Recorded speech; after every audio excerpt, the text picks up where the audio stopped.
So hello all, good evening, and let's get started for today's session. So today what I have planned is we'll continue from yesterday's session where we left off. So let me share my screen. Let me know if my screen is visible to all.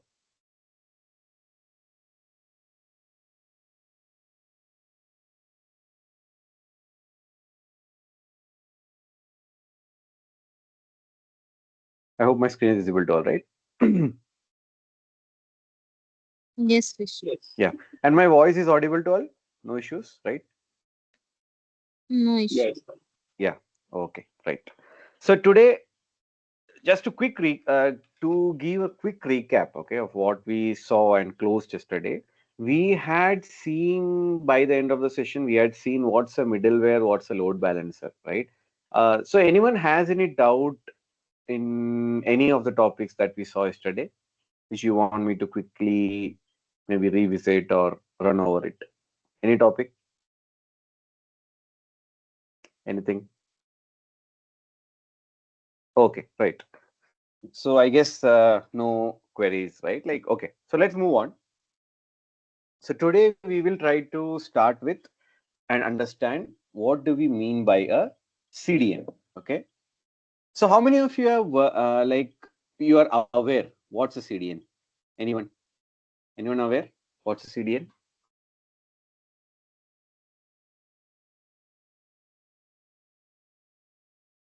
So in any of the project or anywhere you have worked on. So is that all are totally new to CDN? Okay, that's great. Okay, I mean like that's good. So I will start from basics because since all of you are new to it.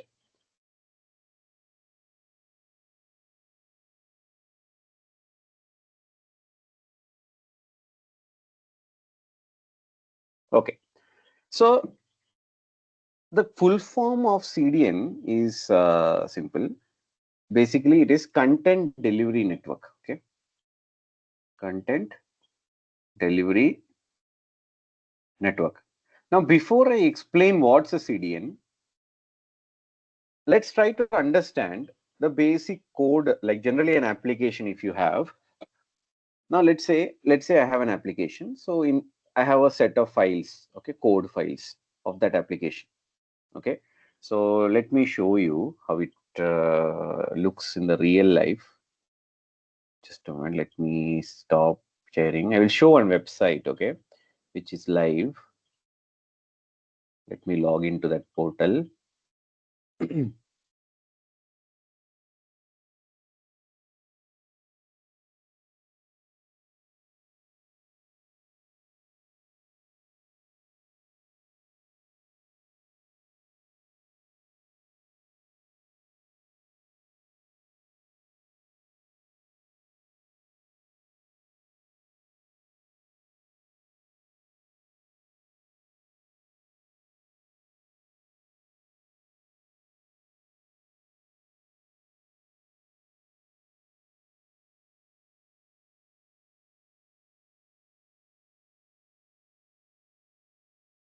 Just a moment, I'm logging in.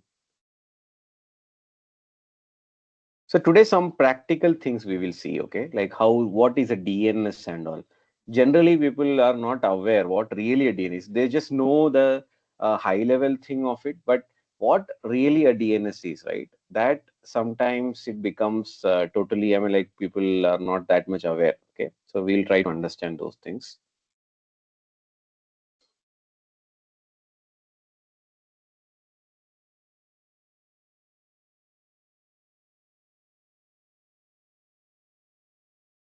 Okay, so I'm just sharing my screen.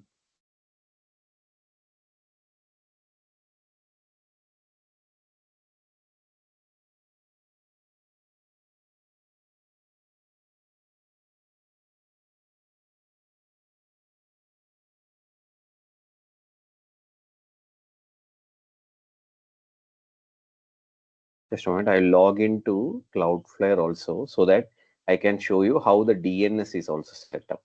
Okay.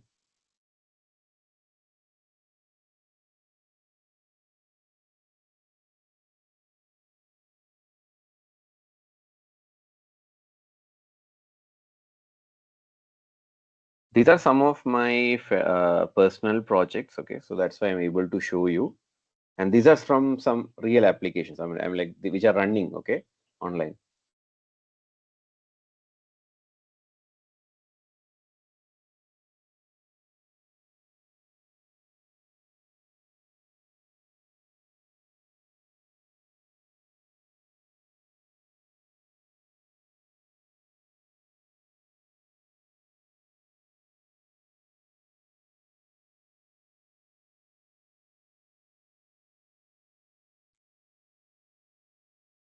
Okay, so just sharing my screen.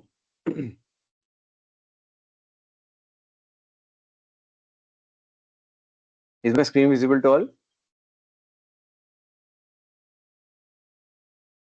Yes. Yeah. Yes. So see, what is happening here is this is one website, okay, which is running. Let's say Siddhinga.com, and this is the website which is running online, okay. And these are the files, okay, of the code, right? The code files. Basically, each code it is written in PHP, right? Various code files that is there, and it is picked up from here. And when you open Siddhinga.com, these are the files which, or these are the code files which are getting populated here, right? Now this is coming from basically now this one, right, where these files are there. It's on a Azure VM, right? There is Azure uh, virtual machine. I mean, like similar to cloud or any AWS also. AWS EC2 we have, Azure we have VMs, right? So on Azure VM, what I have done is it's an Ubuntu system. In that system, I have installed the server, right, the web server and all, and in that these files I have put, like not just put, we have some like we have to put it in public HTML folder, right? When you put it, basically this index.php file is a starting point, right, where from where the things will start. So these files is what is actually giving me this website. Okay, here. Now, the main question here is what happens is these are the files. Okay, so that's what I drew. Just I wanted to show you before I move further.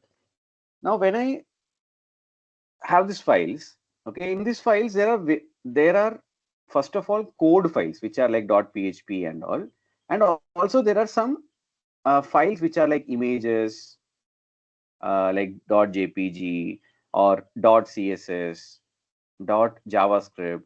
Okay.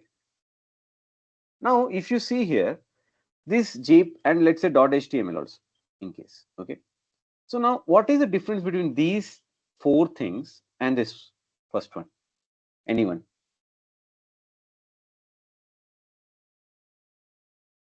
These are the different languages. Yeah, that is true. But generally, when we Static and are dynamic. exactly, right? When we are speaking about in the coding world, right, or the development world, these languages, okay, or these files, we call it as static files because they don't change much, and they are actually browser based, right? They will get processed on the browser. Even JavaScript, CSS, HTML, even the images that will be pulled by the browser and it will be showed by the browser, right? So it is not changing much. But PHP is where the processing happens. Okay, that 1 + 1 is equal to 2, right? Sort of logical processing or the codes, right? What you're writing. So those things will happen in the PHP. Now, not only PHP, even Python you can have Java, all those, right? All those are in the category of dynamic. So I can say this is dynamic. Okay. So what happens now? Like, let's say I have a system. So in that I have dynamic, the code and all the PHP and the static. Okay. So now both these things are traveling in the same channel when someone accesses that website on, let's say, a browser. Okay. Now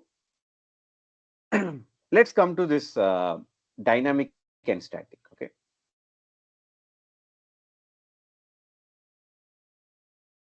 Now out of this, which one requires more processing power, dynamic or static content? Dynamic. Yes, right. Dynamic will require more processing power.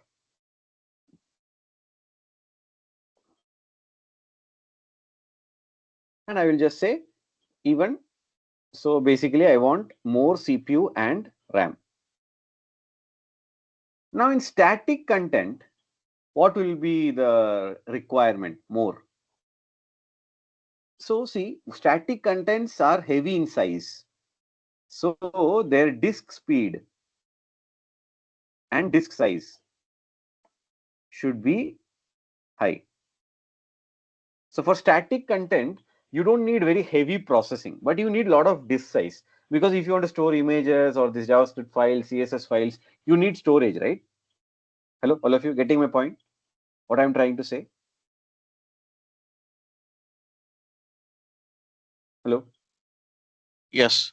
right? Now see, now my question to all of you is, now when you buy an SSD and when you buy a CPU, which is costly? CPU. Exactly, right? CPU will be almost 10 times of SSD most of the time. Okay, the cost is. Now, what I do is, in our case, what is happening? I am keeping my dynamic and static in the same CPU. So I need high power CPU, also high disk. Okay, I need both high. Okay, and then what I do? I am serving it to my customer. But what people thought is, some intelligent people, what they thought is, let's divide both of them. So what they did is, they kept dynamic content on one machine, static content on another machine. And what happened when a request was made by the browser, both of them got merged at some point and was delivered to the browser, right? So this way what happened, this A machine could be a high power CPU with small disk, and this B machine with high disk size and speed with small CPU.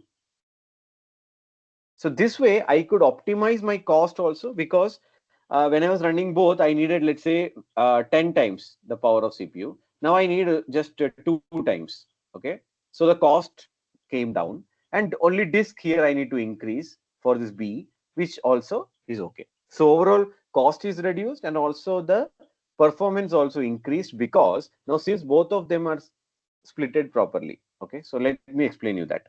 Let's say I have a road.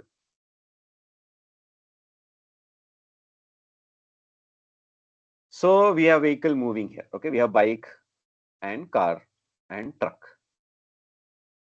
Okay, let's say this road, anyone can go anywhere. Okay, that's how the road is designed. A bike, like, there is no standard format. Okay, anyone can go anywhere. Now let's say there is one another road where bike has a lane, car has a lane, and truck has a lane. Which do you think will be more efficient? Separate lines. Exactly, right? This one. And that is what is happening here also. When I have dynamic and static content with separate delivery, right, happening through separate system, actually the performance we can see has improved. Okay, so that also was observed. Now let me show you how that happens. Okay, so let me just inspect this. Now, if you see here, let's say this is an image. Okay, and this is my HTML code. So how is the image getting printed? If you see, there is a source, right? So this is the source of it. Okay, let me copy that. So this is HTML code, right? And there is a source. So in the source, do I have the URL? Do I have the URL? No. So see, for example, let's say I open that URL. So if you see here, see, this is one. Okay, so here if you see HTTPS, some URL, and from where it is coming, that location, right? Now in my code, can I use a different URL for calling the image and different URL for, I mean, like, can I do that?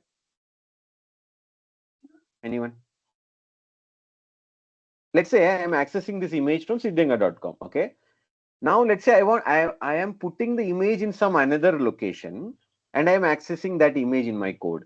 Can I do that using this URL by just changing the source? So do you want to change the code here or in the path? In the server, yeah, code. Yes, that I'm is updating. possible.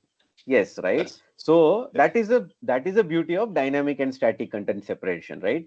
Dynamic content, you write the whole code. In that code, you will just give the path of that source, right, in your code. So static will automatically get called from there. So both will happen differently, right?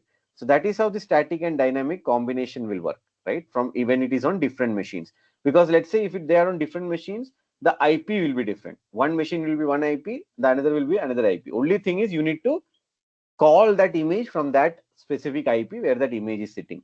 That's all in your code. Now, what people found is now this is a very good opportunity, okay, especially for businesses. So what they did now, this dynamic content anyway, it's our code and all very secured, right? It has to be.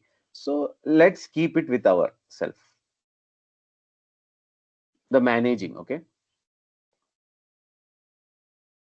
And the static content, right? The images, the JavaScript files or CSS files, those are not that I mean, like security or that those files don't need that much of a security. Can someone say why?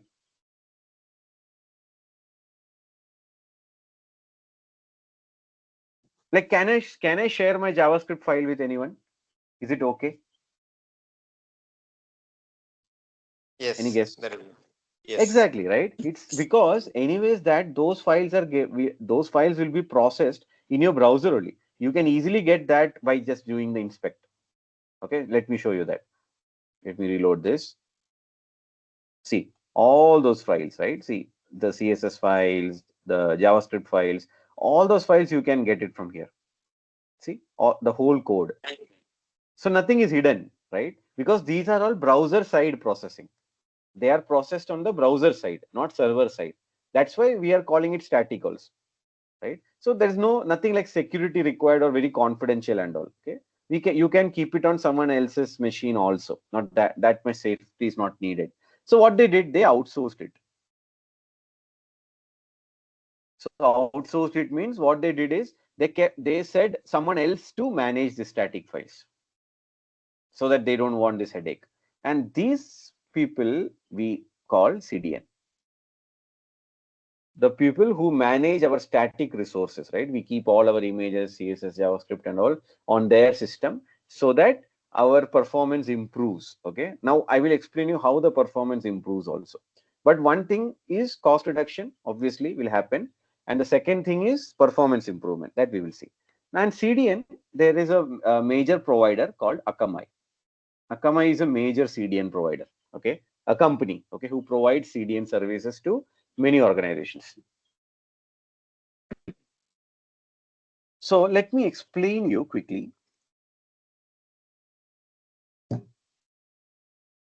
how CDN improves the performance, okay, of a system. Let's say Akamai is my CDN provider, okay.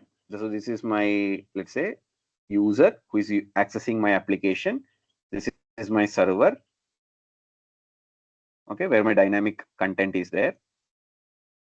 And let's say this is my CDN in which my static content is there. So generally how it happens is your request will go, it will enter the dynamic server, the code will come, go to the browser, and with this point of time, browser will pull the data from the CDN also based on the source. Okay, from where the source is defined, it will pick the data from the CDN also. Now the thing is how CDN improves performance. So one of the important characteristic of CDN is latency. It reduces the latency. So what is latency? Let's see. Okay, let's say I am sitting in India. Okay, and let's say Ahmad is in, let's say, US, and let's say I have again Parimala in Germany. Okay, and let's say I have someone in Dubai.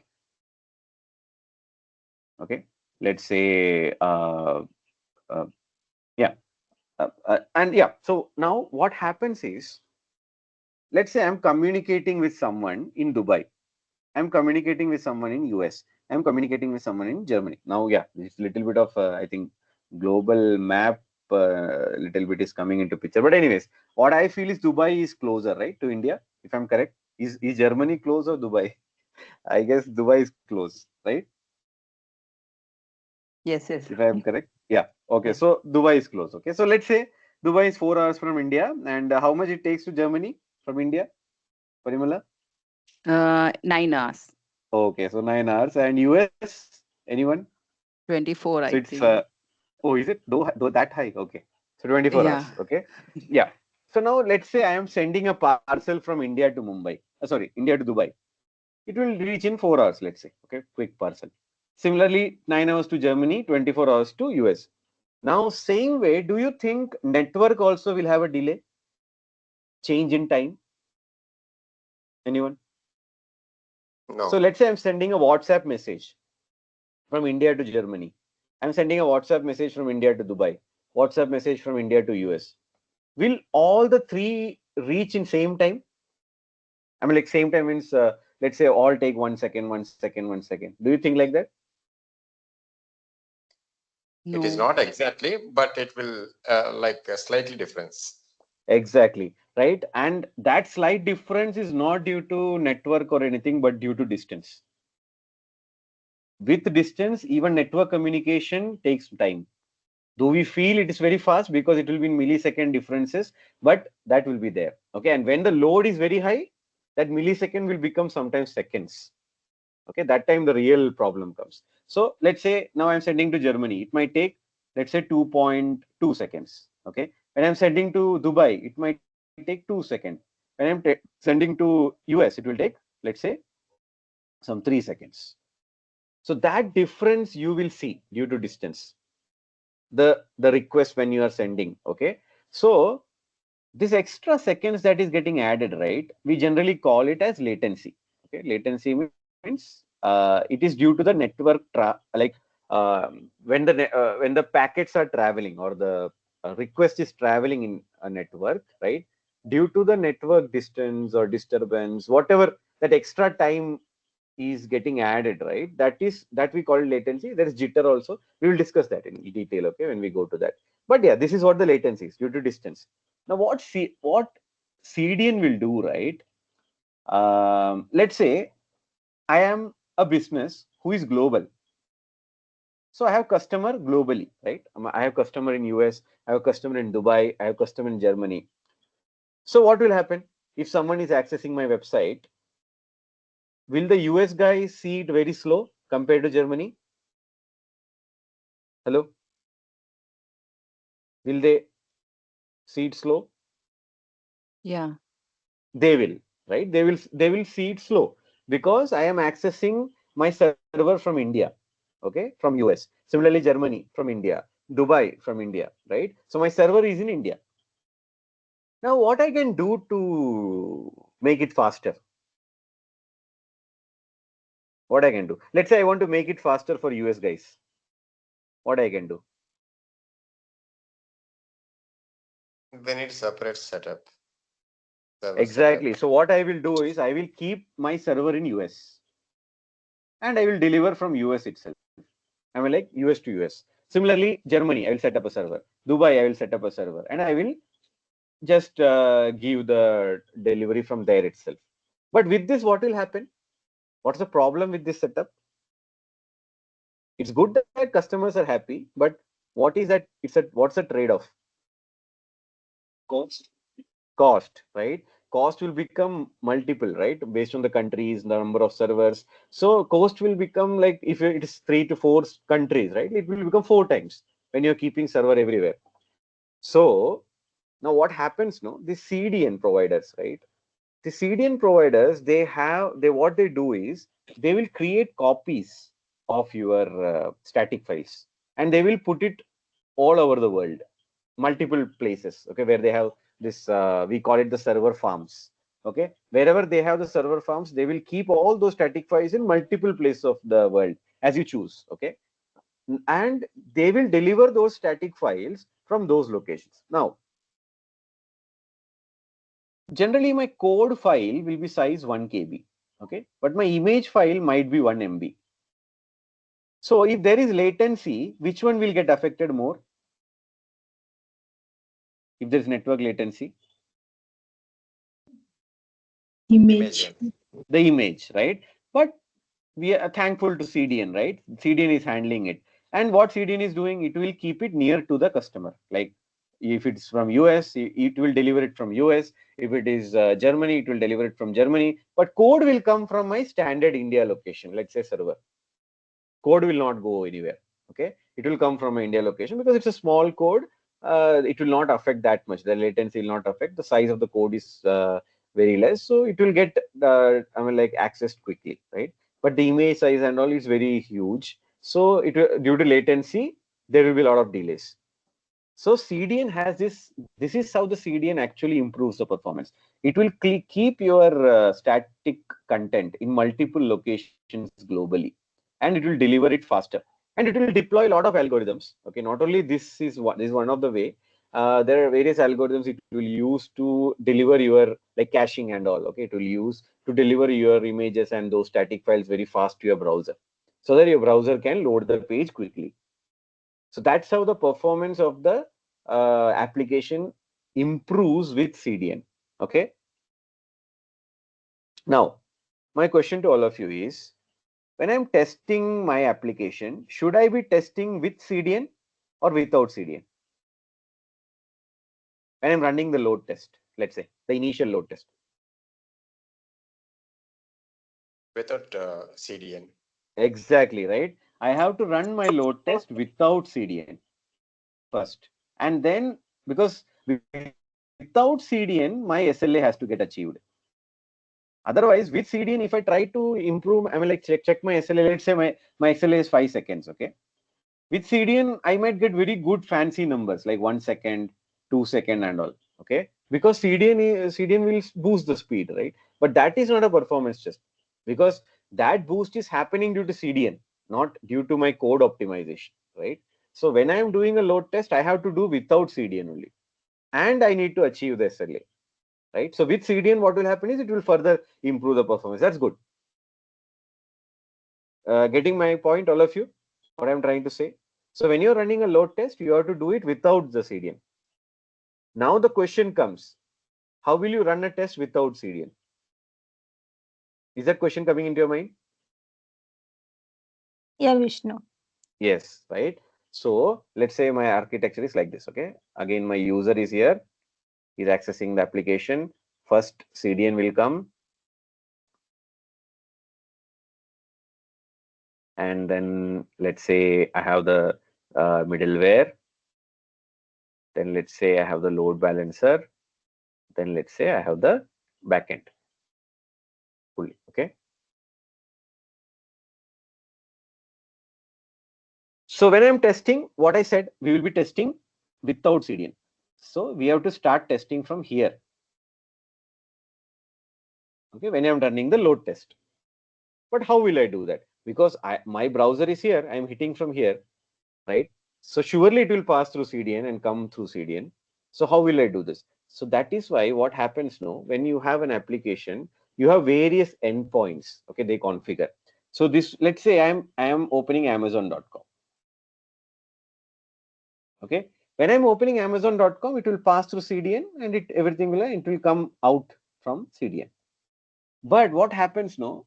Then there will be one more endpoint. Let's say middleware.amazon.com. Now, as a performance tester, what I will do? I will use this URL. When that URL I hit, it will pass from here. The configuration is from here.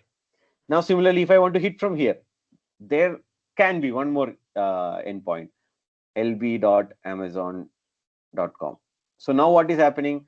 I bypass the middleware also, and I hit from load balancer. Now let's say I want to hit only backend. So I might have one more endpoint, let's say backend.amazon.com. So when I hit that URL, automatically I hit from here. So are you getting how we separate our load test between each component? All of you?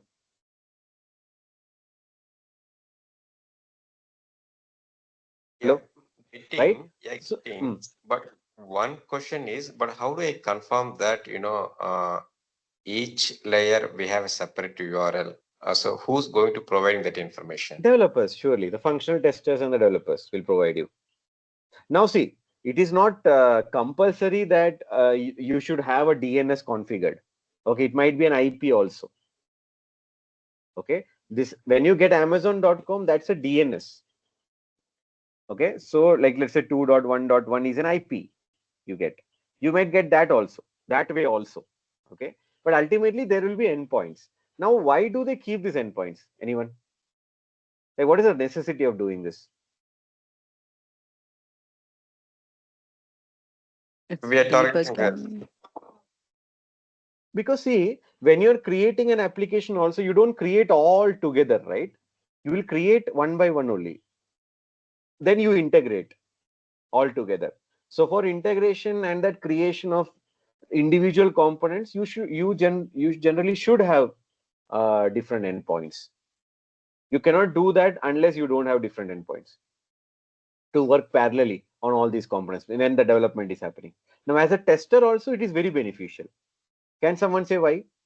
Why various endpoints are very beneficial as a tester?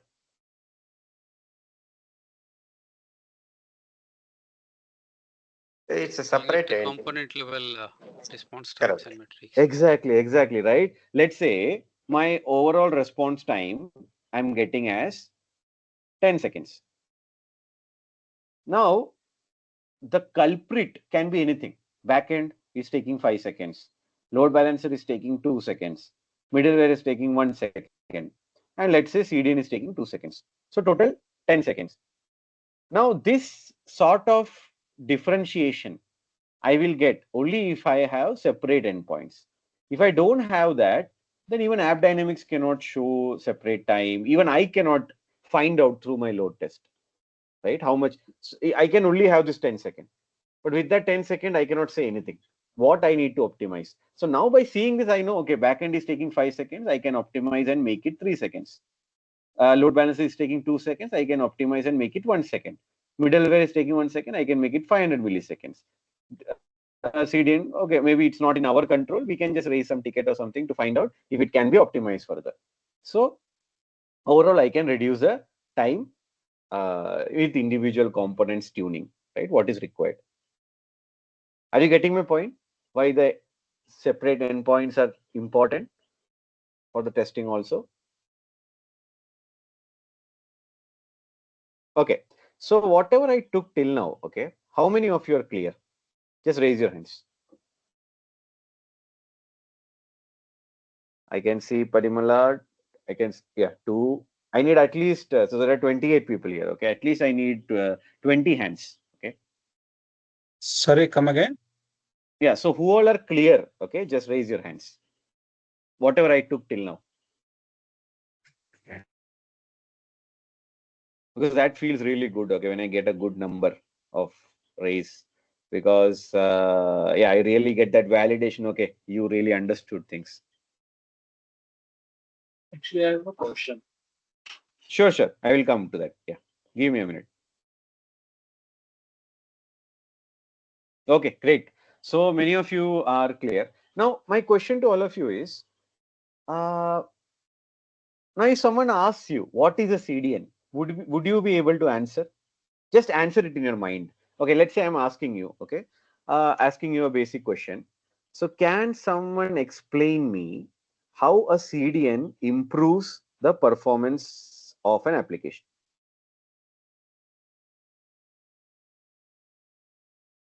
If you don't want to answer me, just answer in your mind, okay?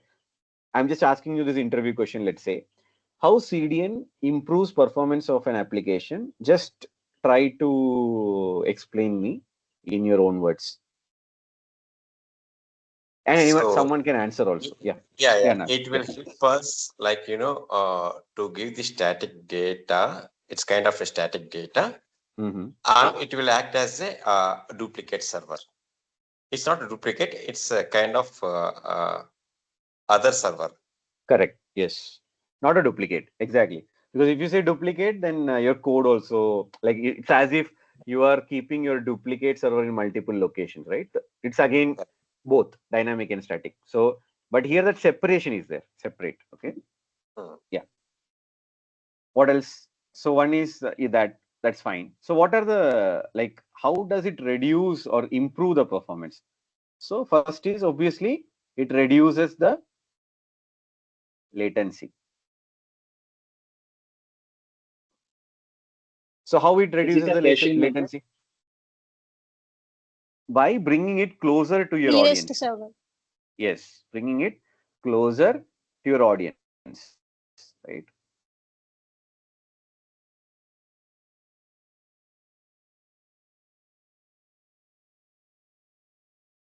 Now, the next is faster content delivery. So what do we mean by faster content delivery? Because the static assets, right, like the images, CSS, JavaScript, or videos, right, these are actually, they don't change very frequently, right? So what they do is they will cache it on these servers and they will deliver. So that is far more faster, right? So that way the content delivery becomes faster. Load balancing. Even CDN have their own load balancing. Okay, so you don't need to worry about how the load is. They will take care of the response time SLAs. So they will say your images will be delivered in 1 second. Let it be how much ever, like even 10 lakh user, 20 lakh user, 30 lakh user, they will follow the SLA. They will take care. That's their headache. Okay, to deliver it in that much time. Now, can someone say then what's the catch? Like, though it's 10 lakh, 20 lakh user, 50 lakh user, they will say it will deliver in 1 second, it will get delivered in 1 second. But what are we losing? Like, what's the benefit for them then when the users are increasing?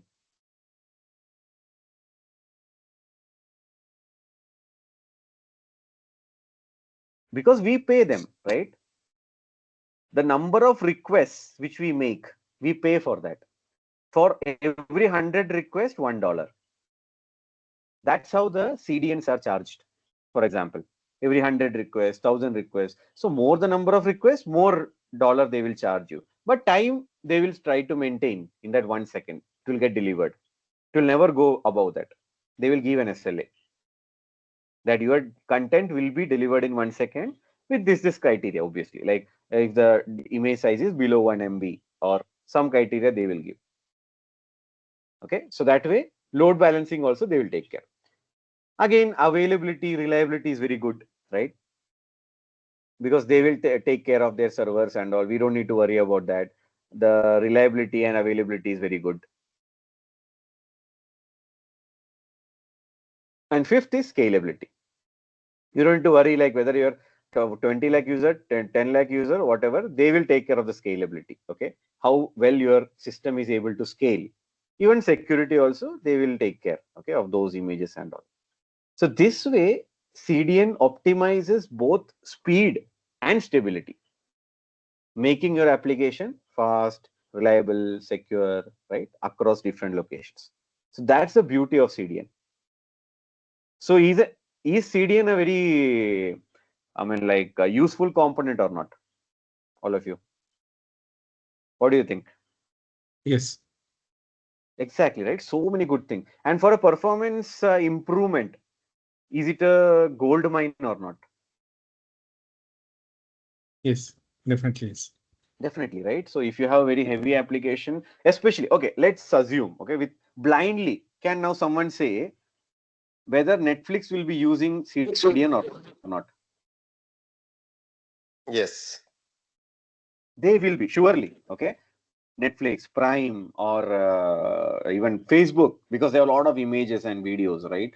Similarly, any application, those are very, very heavy on images, and even e-commerce stores, they have catalogs, right? Okay, let me show you that example. Okay, Amazon. Let's take the Amazon. If you go, it's very interesting. Okay, but just do inspect element here. You can clearly see the CDN of Amazon. Okay, from where the we cannot say from where it is coming, but sure we can clearly see it's coming from a CDN. Okay, so let's say this is the image. See, image NASSL images Amazon.com. It is not coming from Amazon.com, right? It is coming from a different URL. Able to see, all of you? Hello, all of you, able to see? Yeah, you Yes. can see. Yes. Yeah. Okay, maybe a few of you might be getting confused when I say it is coming from a different URL. See, let's say I have a server, okay? Server 1, and I have a server 2. Okay, what happens is when I have separate servers, right, or the CPUs or systems, they will have separate IP, okay, like 20.1.2.1, 20.3.1.2, something like that, okay? And what I will do is I will connect this IP to a DNS, like Amazon.com, like images.amazon.com. Now, this one we call a domain, and this one we call a subdomain. Okay, basically it is derived from Amazon.com domain. Okay, that's why we call it a subdomain. So, whenever the URL is different, what is different? What is different? IP. IP. Yes, IP, or I can say the whole server itself is different, right? The endpoint, what I am trying to access is totally different. So it is like address, right? My address is totally different. This is Pune, this is Mumbai. So that is what you're seeing here also. Here, if you see the images is coming from images-na.ssl images-amazon.com. But what is the website I am accessing? What is it? Amazon.com. Amazon.com. Right? So both are different, right? So images are coming from different URL. That means a different server, and probably, or I am 100% sure it is coming from a CDN. Okay, and the code and all is coming from this Amazon.com server. Okay, wherever it is. Now, very important question. Okay, now let's say my server has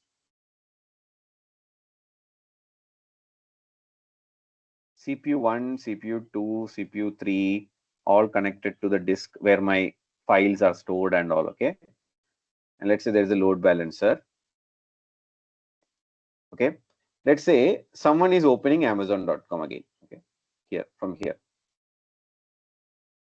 Now, this one has a different IP. This one has a different IP, IP1, IP2, IP3, and let's say IP4.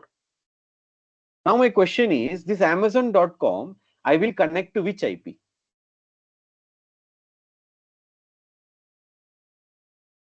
It will go to via load balancer, right? Exactly, so right? That's a very good answer. So, Amazon.com, I will connect to IP4. Automatically, then from there, load balancer will take care where I need to send the request. Okay, so how do I connect a URL to an IP? Okay, simple. So what happens now? Let me show you quickly. I'll just open Azure.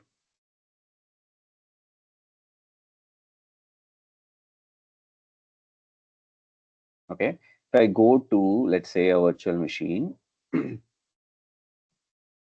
Okay, so here, if you see, this is my public IP address. Okay, this is my public IP address.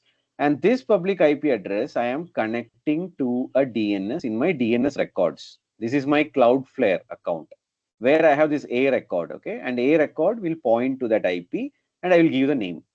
So this is how the connection happens. Now, if you now let me come to last topics. What's the time? Actually, I'm losing. Okay, we have more 10 minutes more.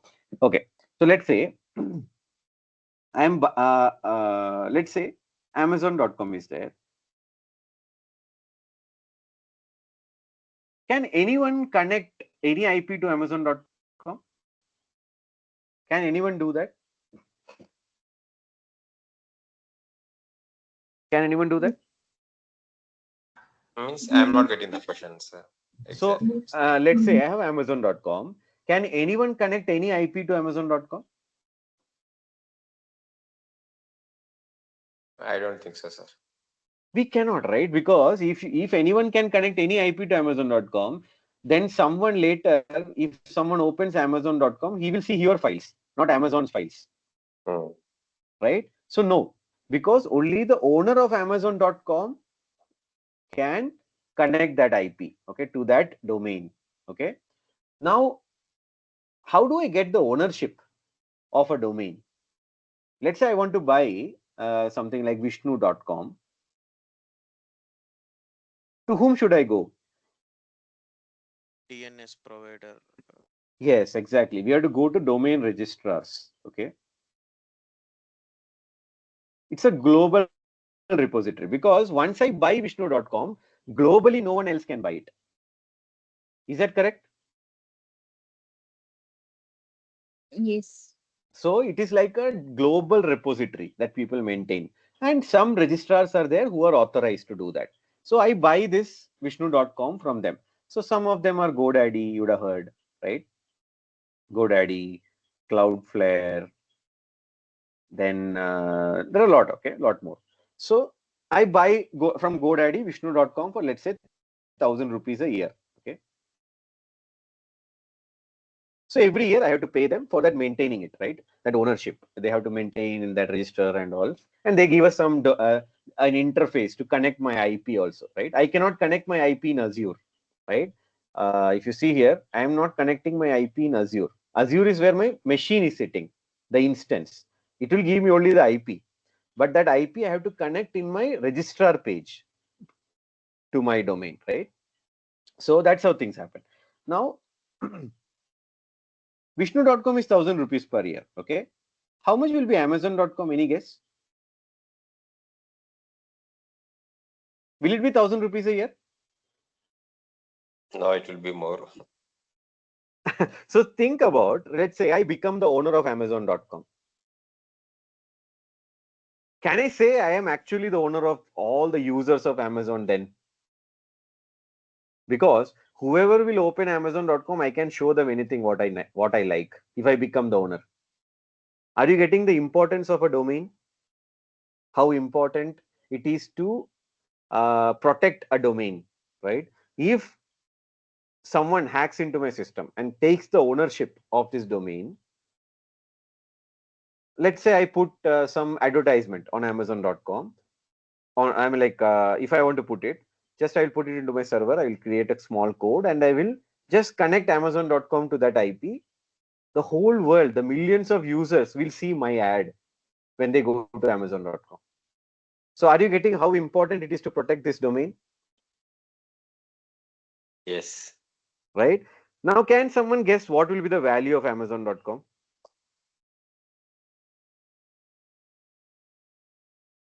It is a brand. It is a brand, Amazon.com. But still, any guess like what will be the domain, right? Domain cost or domain valuation? Hmm. Maybe in millions. Is it millions?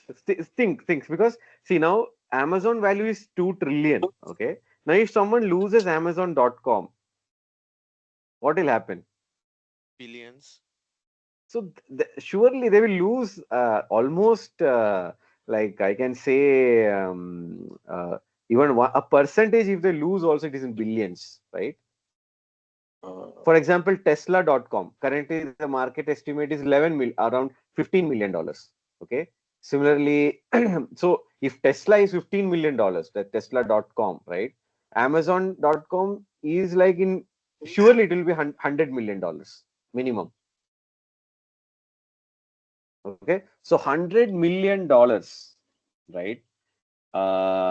It's almost like I don't know, 100 million means 10 crore dollars, right? It's almost like 1,000 crores, I can say. So that is the value of this simple domain. If they lose it by mistake or if something goes wrong, they might have to spend this much value to buy it back. Okay. Now, So who will be maintaining Amazon.com? Will GoDaddy be maintaining or Cloudflare? Cloud one. No, Amazon themselves, they will be maintaining it. They would have registered themselves as a registrar, like some other entity of theirs, and that entity will be maintaining these, because Amazon.com is not the only domain that might have. They will have like hundreds of other domains also for various purposes, right? So they will maintain all those domains together. So that's how they will maintain the domain. Okay. Now, the most important, interesting thing about this DNS that we saw, domain name server, we call it domain name server, is how the communication overall happens. Okay, so let's say I open a browser, I open, let's say, a.com. First, it will go to the internet. It will do a DNS lookup. So in this stage, it will find the IP. From that, it will go to the server. Okay, it doesn't go directly to the server. First, it will do the DNS lookup, it will find the IP, and then it will go to the server. Now, my question to all of you is, so will this DNS lookup add some response time?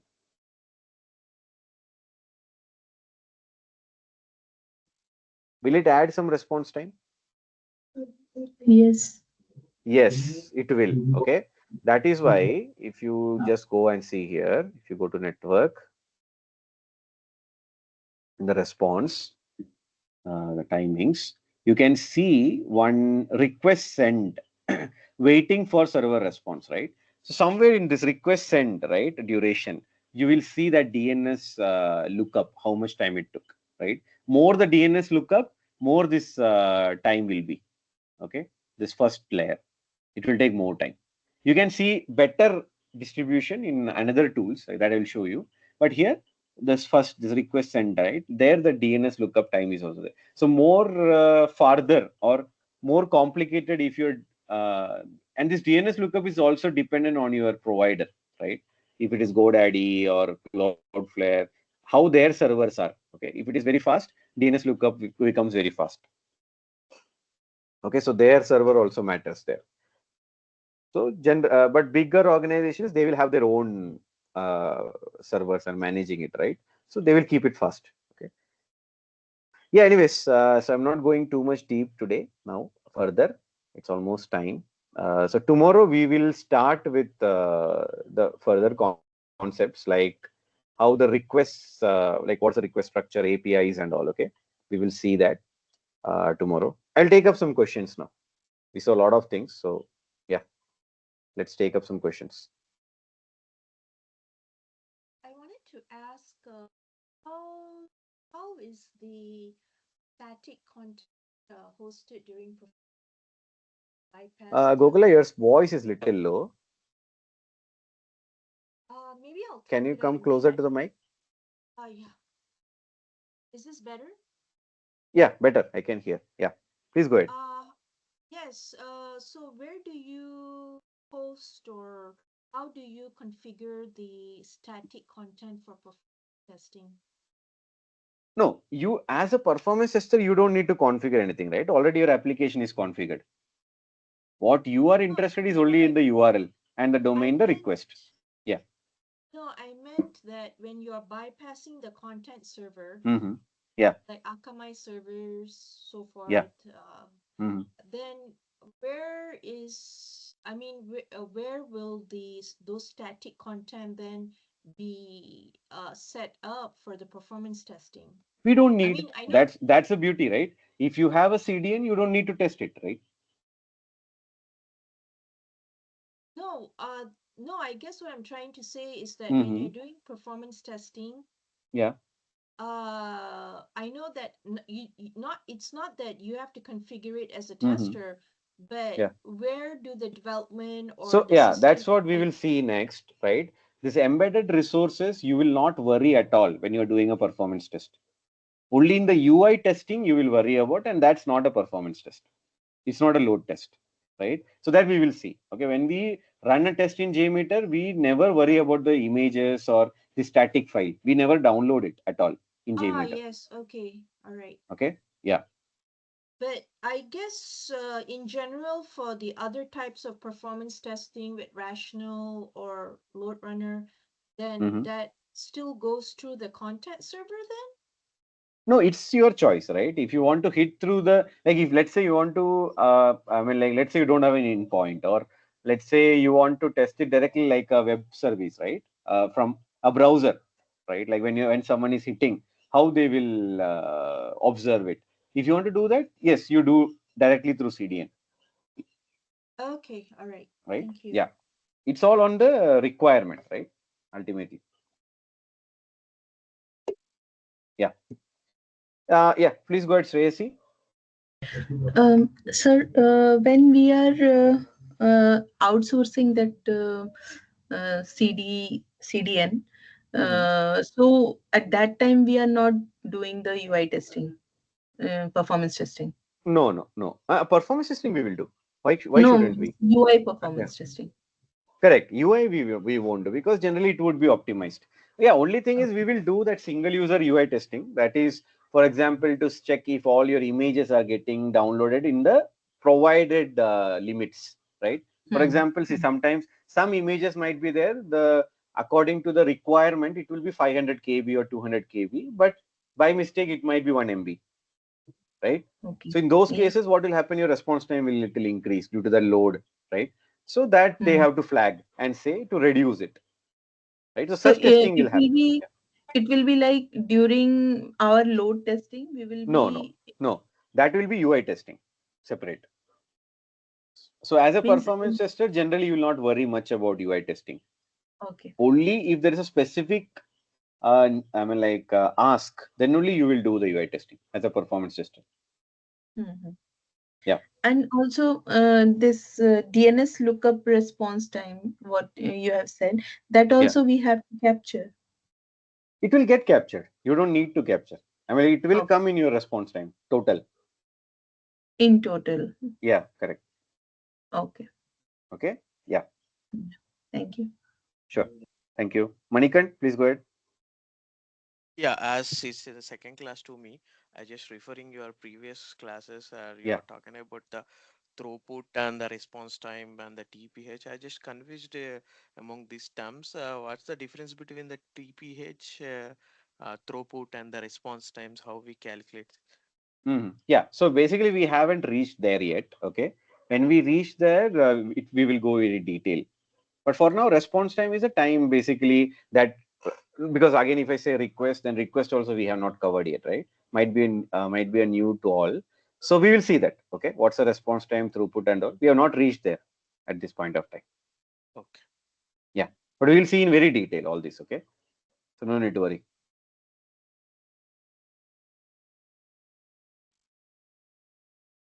Yeah. Please go ahead. Nag, you had some doubt. Uh, Sir, how can I confirm, how can I validate that CDN is active or not for any application? Actually, you can see how your images are getting delivered from what URL. Okay. But see, ultimately, the easy way is to speak to your architect or your take your physical or logical architecture diagram or physical architecture diagram and see. They would have mentioned it there. Okay. But in case you want to know it on your own, like if we are using some CDN or something, surely the Mm, image URLs, right, or those static content URLs will be different from what you're hitting. Okay. Yeah. Mhm. Okay. And But one more see, thing, and sir. one more thing, right?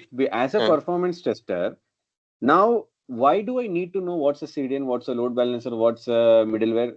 Because to ask the correct questions, as I said last time also, right? You have to ask them what CDN I have. Do we have a middleware? Do we have a load balancer? These questions you can put directly to the development team or the architects, right? If they have it, they will surely answer you. Otherwise, they'll say we don't have it, right?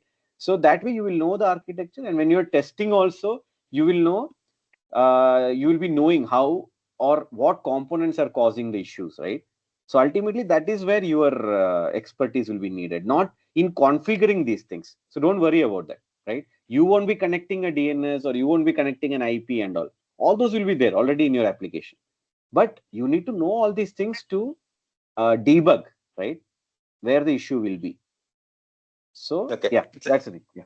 Yes. But as general, sir, like, for any application, if I want to perform the NFT performance testing, okay, Yeah. CDN middleware, if this service is not available, obviously the response time is good, right? Because we're just bypassing two servers, middleware and No, no, CDN. no. It will be actually not good because see what happens. No, only you are bypassing the images and all those things.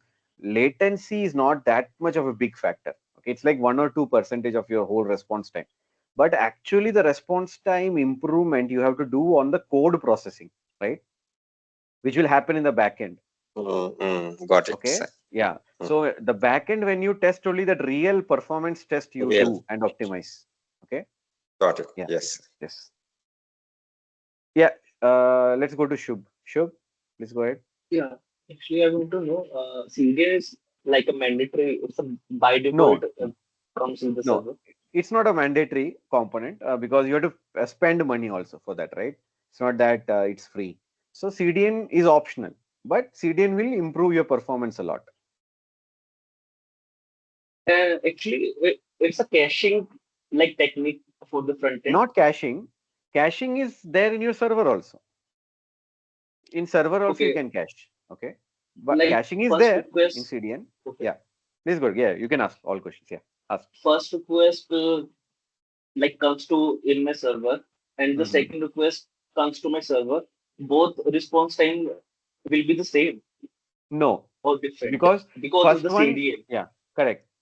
So see, this caching is there everywhere. Okay, if you see browser caching is there, server caching is there, CDN caching is there, caching is there in even DB caching, right? If you see an Oracle DB, Oracle DB itself has a Oracle DB caching, buffer cache, right? You would have heard. So everywhere caching is there. So caching is like a common concept. Okay, why we use that is you don't need to process something repeatedly, right? If one time it is processed, second time if the same thing is coming, let me give the process value directly. I will not process it again, right? So that is the basic concept of caching. So it will be there everywhere. But CDN is not only about caching, right? It is about delivering your heavy content through a different medium faster. So it will reduce my response time for the Yes, users. exactly. Exactly. Yes. So if let's say Some your response time is 3 seconds, with yeah, CDN it will become 1 second uh, somewhere because of the CDN caching, like because of the CDN, I guess. because of CDN. Yes, not CDN caching, because of CDN. Yes. Because it will reduce the distance also, right? It will bring it closer to your audience. A lot of things it will do, and it will try to reduce that total time it takes. And Okay. it's only for front end load only, like images, Exactly. Yes. Yes. Yeah. Yeah. True. not for the API load. No. No. No. That is backend, right? API is Okay, totally backend processing and all. Yeah. okay. Sure. Thank you. Kaushik, please go ahead. Yeah, yeah. So regarding this UI thing, I know like with JMeter or LoadRunner, when you hit the API, the response time we calculate for that API, right? So everything is backend, but Correct. and but when you do for the front end, how do we? Mm-hmm. I mean, just in case if you do an Amazon search, Mm-hmm. there is some like a front end thing, right? Like, Mm-hmm. does the tool also capture the response time of that part as well, or only the API? Yes, that's a good question. Okay, so see, when I'm showing you this request, okay, I'll explain all these in very detail. We are little Okay, early for these things, but just to give you, since you have asked this question, okay. So see, if you sure. see, all these are requests that are happening, okay, and if you see, Yes. all of them have a time. Able to see here? Yes. So this is what the answer to your question, right? Everything has a different time. This image, it took 16 milliseconds. This request took 248 milliseconds. Right? So Mhm. everything is individually happening. It's not total. It is individual, parallel, right? Okay. So in JMeter, you will see the same thing, right? Or when you're testing, you will see the individual. Yes. Now for this page, for next page, individual set. Next page, individual sets, right? So that way you will see. And in this, you will now let's say this image is taking 344 milliseconds, or like say 15 milliseconds. As a performance tester, I cannot do anything to reduce this further, or rather than or maybe reducing the size of the image. There is nothing technical here, right? Are you getting? Yeah.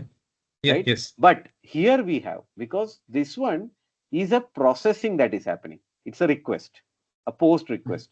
So this is directly a back-end processing that is happening. Now, if I can optimize the code and make it faster, I can reduce this 248 milliseconds to maybe 100 milliseconds. Okay. Right? So as a performance tester, that is why we are always worried about these type of requests, not these images and all. I understand. Okay. Yeah. That's Okay. how. Thank you. So all thing happens. Yeah. Sure. Thank you. Sure, thank you. But yeah, as I said, see, all these things we will go very depth, because we have not started JMeter yet, right? That's our main topic, or main uh, I mean, like Sure. discussion or the course about, right? When we go to that, all these things will come again, and in it will become further more clearer, right? When we do some hands-on and all. Okay, so no need to worry that if something is, I mean, like little foggy, right, somewhere. Especially when you connect with JMeter, how it will be. So if you are having those doubts, park it. All these things will I mean, like, you will surely understand. Okay, so no need to worry about anything. Slowly we will go. Okay, it's a long 40-hour session, right? Like, it will I mean, like 40 working days you will be connected with me, so everything we will go in depth. Okay, so no need to worry. Yeah, so coming back to Gokula, please go ahead. You mentioned something about Azure Virtual Machine. Can you please just elaborate a little bit on that? Can I do that in the next session? Because I have a session on the cloud. Okay, that time I will surely explain you. I will show both AWS and Azure both. Okay. Okay, thank you. Yeah. Today might be, I mean, like, if I explain also, it will be very quick for you. Might be you'll not get much from out of it. Okay. Yeah. But surely I have noted it, and I will surely explain. Okay. And it's there. That cloud topic is surely there. We will discuss. Okay. AWS and Azure. Okay. Right. So anything else, anyone? So one last question from my end. Yeah. No, yeah. Sir, is it possible to do the bad job kind of testing in JMeter, sir? Yes. Yeah. We can. Yes. We do. Even you can test a Windows app. I mean, like, even a normal Windows application also. Right. So JMeter is vast. Okay. You can do multiple different types of tests in JMeter. Okay. But scripting and all, how we are going to do, sir? Like, We will see. I mean, like, though we will not see a bad job clearly through hands-on, but I will surely explain. Okay, how it's done when we see that. Yeah. okay, thanks. Yeah. Okay, right. So it's almost time. Don't want to keep you all waiting. Thank you all for joining. Really enjoyed the session today. A lot of interaction that happened. We will meet again tomorrow. I don't know, like, for how long the team will run the free sessions for everyone, but surely I'm enjoying with everyone, right? So generally I don't monitor these things, but team will be doing it, and they will be soon creating some private group where uh, all those will be added, and I don't know how, like, when those private sessions will begin officially, but yeah, that time you will get a new link to join and all. So what I will suggest is, please make sure to get into that group as early as you can, as per your comfortable, or whatever, right? So, and if you have any doubts or queries or anything, you can always contact me on my number, and yeah, so thank you all for joining and giving your time. We will meet tomorrow again with some exciting topics. Yeah, thank you. Have a good day. Good night. Thank you. Thank you. Thank you. Good night. Thank you.